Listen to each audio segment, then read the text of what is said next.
Decía Plinio el Viejo en su Historia Natural que la mejor agua del mundo, fría y saludable, como lo demuestra toda Roma, es el Aqua Marcia, uno de los regalos concedidos a Roma por los dioses. Hasta tal punto era apreciada el agua de este acueducto, tomada en los mejores manantiales del Alto Aniene, conducida durante 91 kilómetros por un canal subterráneo en su mayor parte y finalmente elevada sobre arquerías en su tramo final de 11 kilómetros. El caudal que lograba transportar este acueducto era del orden de 2,5 metros cúbicos por segundo. Una barbaridad, un auténtico río de un agua de altísima calidad. El Aqua Marcia alimentaba 9 de los 14 distritos urbanos de la ciudad, además de los dos grandes complejos termales, las termas de Caracalla y las termas de Diocleciano. Por orden del Senado se encomendó al prétor Quinto Marcio Rex la construcción de este acueducto, de ahí su nombre, y se construyó solo en 4 años, entre el 144 a.C. y el 140 a.C.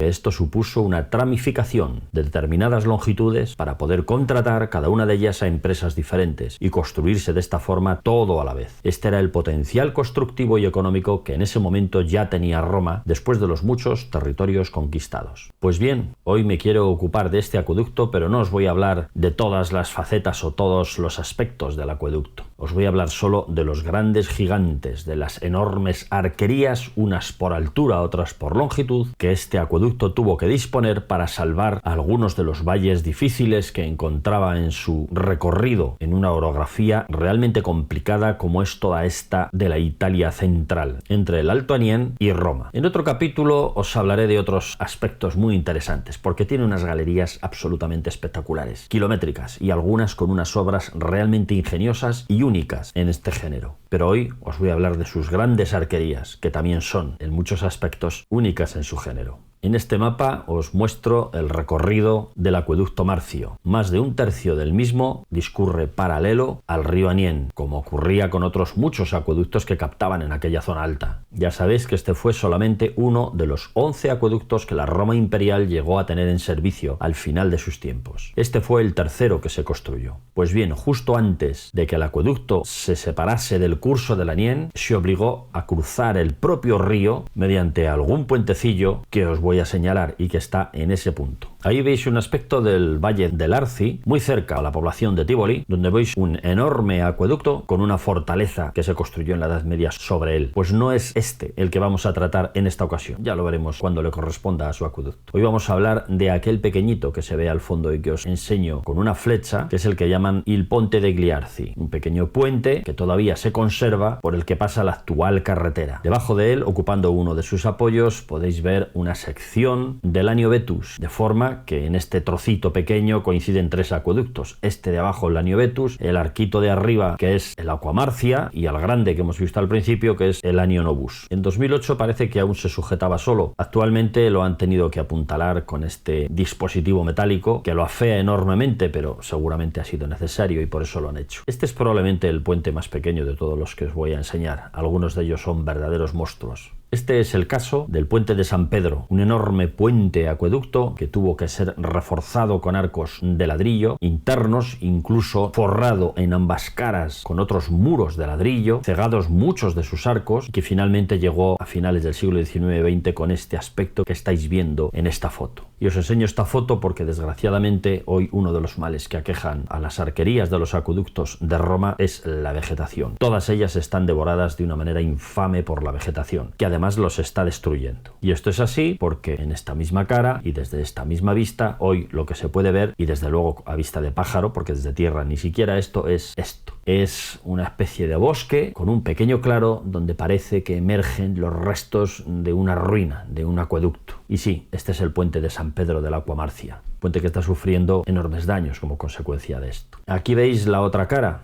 también de finales del 19, principios del 20, y aquí veis el aspecto que presenta hoy. Las raíces que penetran en todas las estructuras, tanto en las originales como las de refuerzo que se pusieron a lo largo del imperio, lo que hacen es romper las uniones del acueducto y hacer que se desmorone y caiga poco a poco. Si se sigue manteniendo así, probablemente en un siglo no quede nada en pie. Y son unos de los mejores monumentos de la ingeniería romana que quedan en el mundo, sin ninguna duda. Ya me he quejado de estas cosas en otros capítulos, que la vegetación pues evidentemente es una cosa utilísima también para la humanidad y para el medio ambiente, pero que tiene que estar donde tiene que estar. Y sin embargo, parece que el hombre actual aprecia mucho las catedrales y otros monumentos dignos de todo aprecio, y estos los desprecia hasta este límite que vais a ver a lo largo de todo este episodio. Sin embargo, y a pesar de eso, no deja de ser de una monumentalidad impresionante todo lo que os voy a enseñar. Aquí veis otra foto de nuevo de este mismo puente de San Pedro sobre la Gola de la Mola o el Valle de la Mola, en una zona próxima relativamente todavía al río Anién. Toda la estructura original de sillares bien tallados en toba volcánica y bien ajustados, que con el tiempo y las filtraciones hicieron que corriera cierto peligro, ya en el mundo romano se decidió cubrir con estos enormes forros de ladrillo para darle una solidez y evitar que las filtraciones dañasen más la estructura. Ya veis como en el 2008, que fue la primera vez que lo visité, todavía se conservaba este forro del intradós de la bóveda de este gran arco central, donde pasa el arroyo de la Mola. En 2023 ya se ha caído esa pieza y deja al descubierto todavía un paño más de lo que es el intradós de este arco de sillares.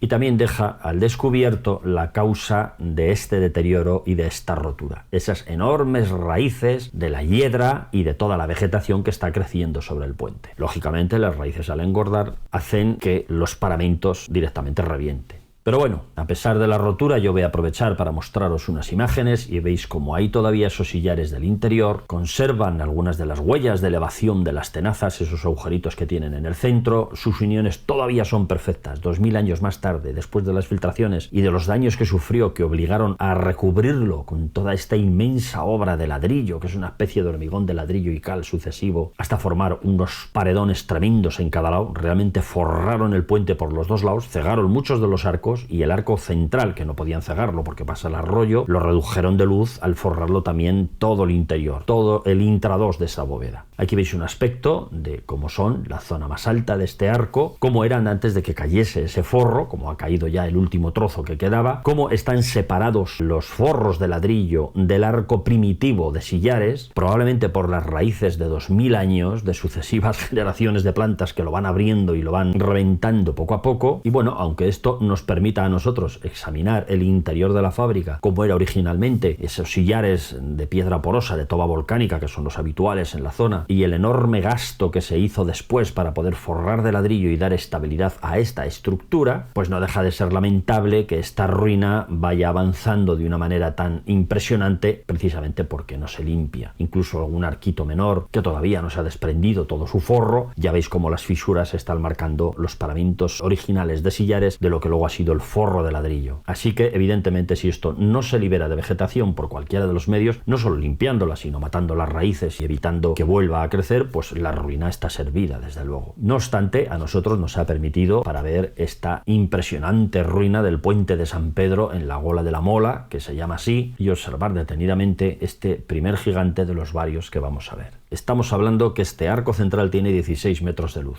Ya es un puente importante. Vamos a hacer ahora un repaso al mayor de estos gigantes, el Ponte Lupo. El Ponte Lupo está en un valle paralelo al anterior. Digamos que entre el anterior puente de San Pedro y este Ponte Lupo, el acueducto vuelve a discurrir de manera subterránea en un cunículo potente y finalmente aparece en otro valle. El Ponte Lupo es un coloso, un gigante que también sufrió los avatares del tiempo y de las filtraciones, y también se convirtió de ser un tremendo grupo de arquerías de sillares de toba volcánica en lo que es prácticamente un enorme murallón forrado de ladrillo y reducidos los arcos, macizados muchos de ellos, para darle solidez y evitar que aquello se desmoronara. Este acueducto estuvo funcionando casi 700 años. Daos cuenta que en todo ese periodo el agua, las filtraciones y los avatares, como los movimientos de tierra, seísmos, etcétera, pueden hacer que el puente sufra muchos daños y acabe al final así, como han acabado muchísimos de estos puentes. Y fijaos el tiempo de funcionamiento de estas fábricas, cuando nosotros realmente apenas llevamos 100 años abasteciendo de aguas a las poblaciones. Hoy en día ya casi nunca por arquería, sino con otros medios, tubería y tal, cosa que también hacían los romanos, todo se ha dicho. Pues bien, emergiendo entre la vegetación, en este vallejo que es todo una finca privada realmente, para la visita es conveniente que habléis con el propietario, Es de la familia Barberini, una de las familias clásicas que os sonarán a muchos de los hitos históricos de aquel país. Pues como os digo, emergiendo en esa vegetación aparece este enorme Ponte Lupo, el Puente del Lobo, sería la traducción. Se ven todavía algunos de los paramentos de sillares, sobre todo en las roscas de los arcos primitivos, como emergen en las zonas altas sobre todo de estos murallones de ladrillo, de estos forros que después hubo que poner, como los tajamares que se crearon en forma semicircular, los arcos de doble rosca de ladrillo, ladrillos incluso bipedales algunos, con lo cual se van a espesores de roscas de 1,20 m aproximadamente, pequeñas hornacinas que también se dispusieron para poner averígüese qué en el mundo romano, etcétera, y tantos detalles constructivos como se pueden ver en estos enormes murallones de ladrillo en cuyo interior está encastrado el acueducto original del Aqua Marcia, el que se hizo en el 144 a.C. Ese de sillares de toba volcánica que todavía podéis ver en estas fotos. Incluso algunos de ellos se llegaron a cegar, se crearon incluso habitáculos dentro, que con el paso de los años y de los siglos llegaron realmente a habitarse, y cómo incluso se empleaba cierto arte en estos forros, ¿no? Como este opus reticulatum que estáis viendo ahí. En definitiva, aquí veis una vista aérea espectacular de este murallón, porque en el fondo es un murallón, pero cómo deja ver todavía ahí encastrada esa estructura original de sillares, con un enorme arco arriba, un arco rebajado sobre las arquerías clásicas, y sobre ese arco rebajado es por donde pasaba el canal del Aqua Marcia. Todavía está ahí el canal y todavía se puede ver, como vamos a ver. En fin, ya os digo que algunos de esos arcos se convirtieron en un habitáculo y la prueba es que mi amigo aún se puede asomar por ese agujero. Pero bueno, aquí veis el enorme macizado que se hizo con un arte también tremendo, con sus dobles roscas de ladrillo, los miles, casi millones de ladrillos que se tuvieron que invertir ahí, ladrillos de un tamaño tremendo, bipedales muchos, 60 por 60 centímetros, y así en prácticamente todos los grupos de arquerías de los grandes acueductos antiguos, no solo del Marcia, en otros capítulos veremos otros. Pero en el caso del Marcia, fijaos cómo quedan ahí los contrafuertes de ese pilar central que tenía la altísima y enorme arquería potente, con una esbeltez y una construcción preciosa, pero que no evitó que durante siglos de funcionamiento, ya os digo, las arquerías es el sitio más delicado para los acueductos, el propio Frontino lo decía, que eran las que más susceptibles eran de tener averías, en cuyo caso incluso aconsejaba evitarlas en el acueducto, porque los acueductos son conducciones de agua que no tienen que tener arquerías. De hecho, las arquerías son elementos raros en los acueductos en casi todo el imperio, a excepción de estos acueductos enormes de Roma, de estos primitivos que tuvieron un coste altísimo, todo se ha dicho, donde se pusieron varias de estas arquerías, porque los caudales son tan grandes, estamos hablando de 2 y hasta 4 metros cúbicos por segundo, que asegura algún autor que pudo tener este acueducto, y eso si se quiere sifonar con un grupo de tuberías nos vamos a unos costes tremendos. Por eso el hecho de poner estas arquerías. Ocurre lo mismo el Nimes en el Pont de Gard, tiene un caudal brutal. Ahí, a pesar de todo, lo más razonable era poner arquerías. En otros sitios, sin embargo, no. De hecho, ya os he dicho en otros capítulos que la mayoría de los acueductos romanos eran por tubería. Mientras os hablo vais a estar viendo detalles constructivos, tal vez os comente alguno de ellos, pero es que algunos hablan por sí solos, ¿no? Estos grupos de sillares, esos ladrillos que formaron las bóvedas posteriores, el deterioro que tienen después de los siglos, sobre todo el ladrillo, claro, que es mucho más perecedero, a pesar de que en estos monumentos lo que hizo fue macizar la obra y evitar los daños que producían las filtraciones, porque las filtraciones del agua son prácticamente imposibles de evitar. Por mucho mortero impermeabilizante que tenga el canal, una pequeña fisura inmediatamente crea una filtración. Y aquí veis cómo efectivamente ese canal todavía se puede ver desde el aire y se observa donde está roto perfectamente como era. Y también desde el interior, porque en estas fotos estáis viendo el cunículo interior. Ahí se ven muchísimos detalles que no voy a comentar porque lo he comentado en otros sitios, como es la concreción calcárea que creó el agua en el acueducto, que es una reacción química, ya lo sabéis. También picada, es decir, todo este canal tiene la concreción calcárea picada. No solo hubo que reforzar el puente, sino que la concreción que iba estrangulando el canal hubo que picarla para volver a recuperar la sección del canal. Y eso en muchísimos kilómetros, no solo encima de las arquerías, sino también en las zonas donde los cunículos atraviesan las montañas. Así que estamos hablando de unos esfuerzos impresionantes, pero claro, es que la vida de una ciudad que llegó a superar el 1.000.000 de habitantes dependía de esto. Y la civilización romana, ya sabéis, que dependía del agua 100%. Era la cultura del agua. Agua pura, agua potable, se bañaban en ella todos los días, tenían unos hábitos que después de alguna manera se perdieron, muchas veces por necesidad, porque estos grandes acueductos pues desaparecieron en gran parte. Mientras seguís viendo detalles constructivos. Habéis visto los sillares separados, abiertos, se ven en ellos huellas tanto de elevación como de empuje entre sillares, etc. Lo vais observando mientras yo os hablo. Un forro de ladrillos, porque estos arcos, una vez construidos, se forraban en todo el intradós con placas. Se aplacaba de ladrillo, como estáis viendo ahí. Lógicamente se han caído, pero se ven las huellas de todas las placas de ladrillo que había ahí. Los agujeros donde se sujetaron las cimbras para poder construir estos arcos de ladrillo en el interior de los que ya estaban construidos, seguramente que 100 años antes, en sillería, en grandes sillares. Las concreciones calcáreas en estas bóvedas, en este intradós de las bóvedas, nos están delatando perfectamente la fuga que hay entre los sillares de mampostería y los forros de ladrillo. Por ahí se sigue filtrando y se sigue fugando y sigue proporcionando concreción calcárea a estos intradoses de las bóvedas. Realmente la observación de estos puentes acueducto permite ver 1000 detalles de todo tipo, constructivos, de la vida que ha tenido, de las filtraciones, etc. Bueno, pues vamos a abandonar este gran gigante que es el Ponte Lupo y nos vamos a ir a otro más modesto, que es el puente de la Búlica. Es un puente que salva un arroyo que tiene casi 6 metros de luz y también casi 6 metros de altura. Parece que este puente es posterior a la construcción de Marcio. Este puente se hizo para proporcionar un atajo al acueducto que daba un gran rodeo a una montaña. Y a partir de Augusto lo que hizo fue perforar esa montaña. Es una galería con una singularidad tan importante que dedicaré a ella el tiempo en otro episodio en el que hablaré de las galerías de este extraordinario acueducto que fue el Aqua Marcia. A pesar de su pequeño tamaño, a pesar de su deterioro, a pesar de estar de nuevo devorado por la vegetación, esto es un mal endémico en todos los acueductos de Italia y la solución está en limpiarlos. Ojo, porque algunos arquitectos son muy dados a rejuntar con cemento las uniones para que así no se metan las raíces y eso lo que hace es desvirtuar toda la fábrica romana. Si se limpia una vez cada 25 años y se matan las raíces, os aseguro que esto se mantiene impecable para poderlo ver siempre. Pero lo que nunca hay que hacer es rejuntarlo, como lo veréis en multitud de monumentos romanos que siempre han estado a hueso, sin ningún tipo de mortero en las juntas y que desgraciadamente en las últimas décadas se han rejuntado y se han echado a perder toda la característica constructiva romana. Pues bien, las uniones todavía 2000 años más tarde son perfectas y a pesar de que muchos de los sillares están rotos, porque están rotos, ya no conservan ni siquiera todo el ancho, como podéis ver aquí en esta zona de la clave, con un enorme tiesto de bosque encima, por supuesto, pues las uniones siguen siendo perfectas. Sigue sin caber ni una cuchilla entre los sillares. Esto es un arte constructivo que después del clasicismo pues se perdió en gran medida. Ya veis, como en un puente relativamente modesto se pueden observar muchísimos datos de este tipo. Y este mismo acueducto, acercándonos ya a Roma capital, lo que fue el Parque de los Acueductos, fue coincidiendo con otros, de forma que en las mismas arquerías y con el tiempo se fueron superponiendo otros dos a lo que era el Aqua Marcia. Por encima de él pusieron el Aqua Tepula y más arriba todavía el Aqua Iulia, ambos en cajero de ladrillo, lo que ha provocado su deterioro y hoy prácticamente el único que se ve es el más primitivo, el de los buenos sillares y el que se hizo de una forma magnífica, que es el del Aqua Marcia.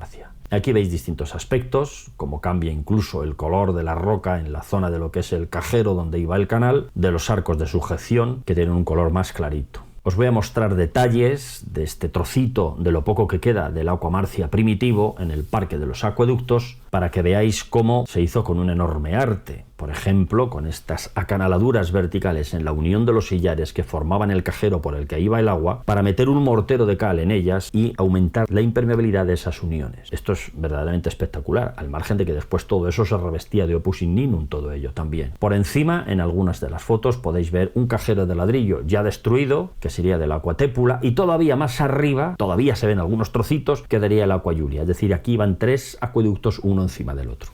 Bueno, aquí veis unos detalles de este mortero impermeabilizante, de este opus igninum que se disponía en el interior de los cajeros y que reforzaba el artificio en las juntas verticales de los sillares que se había puesto ya para evitar las filtraciones. Las uniones de los sillares son, como veis, espectaculares. Están rotos por todos los sitios, pero la unión permanece perfecta todavía. Bueno, y aquí veis cómo recientemente pues también se le ha tenido que reforzar con elementos metálicos porque empieza a peligrar la estabilidad, sobre todo de la parte más alta, la de ladrillo, que es la que ya se ha perdido, de los dos canales superiores, porque la antigua de Sillares está todavía en su sitio. Y no queda mucho de este acueducto en el Parque de los Acueductos, porque casi todo lo que queda del Aqua Marcia es una obra de otro acueducto que se llama el Aqua Felice. Es una obra que se hizo entre 1585 y 1588 por un papa que se llamaba así. Y no solo eso, en 1870 otro papa, Pío IX en ese momento, de nuevo restauró el acueducto. Es decir, se aprovecharon las ruinas y los canales del acueducto romano para seguir llevando el agua a Roma. Evidentemente la captación ya no es aquella del mundo romano, que estaba en las fuentes altas del Anién, es otra que han cogido de un lago mucho más bajo, de mucho peor calidad, por supuesto, porque ya no pudieron aprovechar todo el canal en ese momento. Y como todos los acueductos de Roma y de todos los lados estaban balizados a ambos lados del canal, a unos 20 metros había unas balizas que protegían el terreno, el dominio público, lo que era del Estado,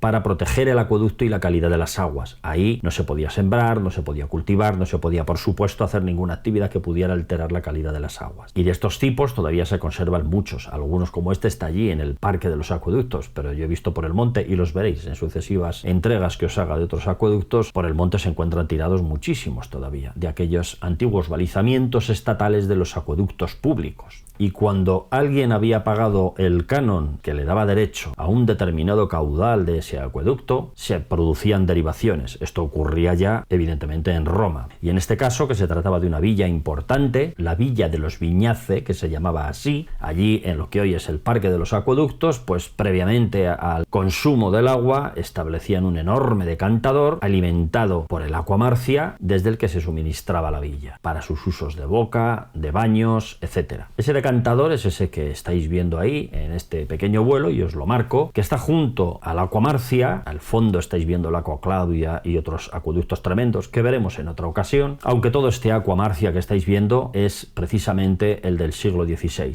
el que rehabilitó el canal romano en algunos puntos, y en otros tuvieron que hacerlo nuevo, como es este, para poder abastecer a Roma. Ese decantador es un decantador verdaderamente singular, con unas bóvedas verticales que realmente lo que hacen es reforzar la estructura para el empuje interno que tienen este tipo de estructuras como consecuencia del agua que están procesando dentro. Lo tiene tanto en el piso superior como en el piso inferior. En todo caso, que sepáis que, como veis en este gráfico que he tomado de la red, efectivamente tomaba agua del Marcia, que es el más bajo de los tres que iban sobre las arquerías primitivas, que era el Marcia, el Tepula y el Giulia, como estáis viendo ahí. El funcionamiento del decantador no era este que se está dibujando en este sitio, pero es para que os hagáis una idea de cómo era la toma. Y bien, es un edificio enorme. También parte de ladrillo, parte de hormigón de toba volcánica, como estáis viendo. Tiene algunas zonas de opus reticulatum que quedaban caravistas. Bueno, aquí veis algunos aspectos que os estoy poniendo. Más adelante, este acueducto, como otros tantos, llegaban a lo que se llamó el Campus Barbárico. Se llama así porque en un episodio de las guerras góticas, en el año 537 después de Cristo, el godo Vitiges decidió establecer su cuartel general en ese recinto que formaban estos cruces de acueductos durante el asedio a Roma que protagonizó en aquel año. No solamente cerró los arcos que formaban ese recinto que estáis viendo ahí para fortificarse dentro de él, sino que además cortó el agua de los acueductos, de forma que Roma se tuvo que rendir inexorablemente. Esto es un episodio que se repite siempre en todas las guerras. Lo primero que se corta es el agua al enemigo o a la persona que se quiere rendir. Esa torre que estáis viendo en medio, que se llama la Torre Fiscal, es posterior, es de la Edad Media. Aprovecharon esos muros para construir esa torre que estáis viendo. Por el centro de todo esto pasaba la Vía Latina, que es una de las más importantes que podía suministrar a Roma de alimentos para la defensa de los sitiados. Evidentemente también la cortaron,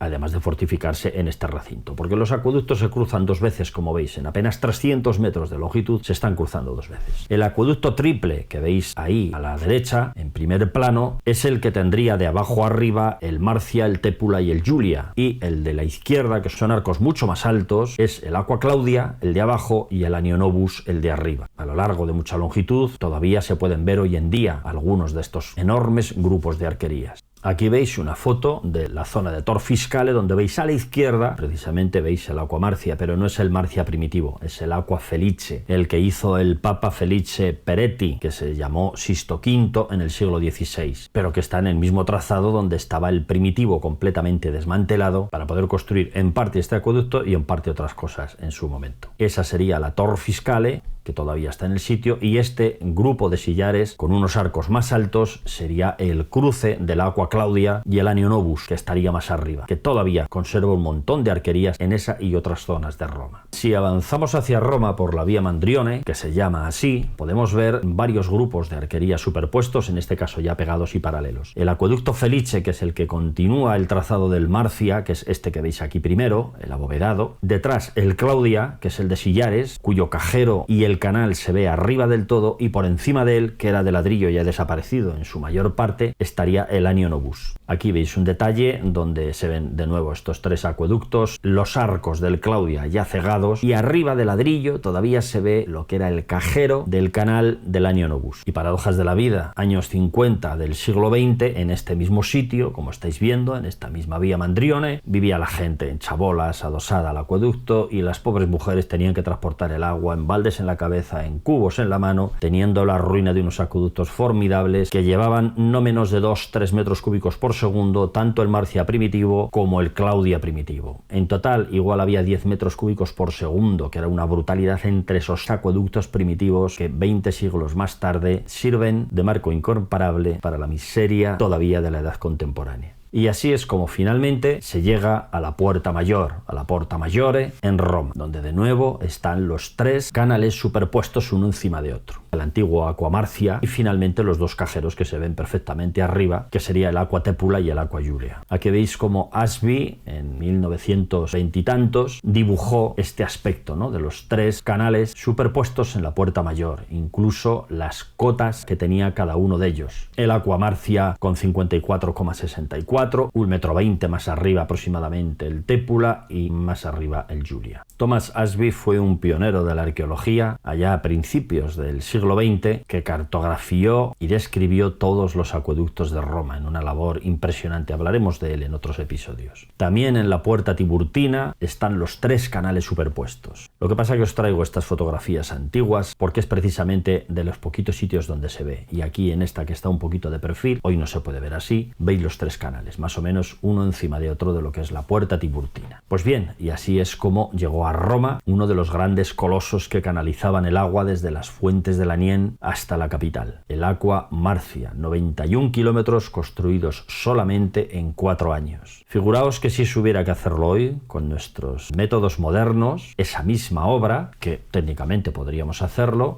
la inversión sería altísima, la planificación sería prodigiosa y estaríamos hablando de un proyecto de construcción que sería noticia permanente durante los 4 años que dure la obra. Pues esto lo hicieron hace 2000 años la civilización y la cultura romana. Esa que ahora despreciamos y de la que nos inventamos muchas cosas de su vida social y privada, como auténticos salvajes, amantes de los espectáculos sanguinarios y tal y cual, que no son del todo ciertas. Pues nada más, otro día os hablaré de otros de estos grandes acueductos de Roma que todavía nos pueden llenar de admiración, a pesar de que solo podemos observar sus ruinas comidas por la vegetación y completamente abandonadas por la desidia del hombre actual. Hasta otra vez, amigos.